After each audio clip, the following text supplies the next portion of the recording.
Oh!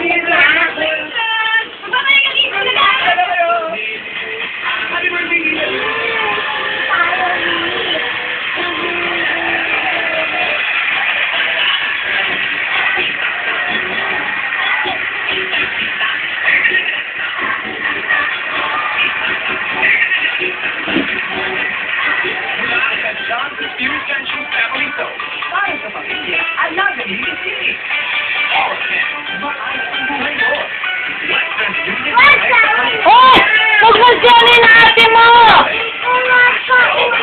Eh, tinulak mo eh! Kung naumpog yun sa pader! Sabi ko, huwag may tutulak ka. Ayan o, naka-video ka, lagot ka. Pag nakita ng papa mo, tinulak mo si ate. Ayan, naka-video o. O, paano yan? Nakita, naka-video, ayan o. Tinulak mo ate mo. Ikaw na ano yun sa pader dun o. Sabi ko, huwag ka manunulak, alika, paparusahan.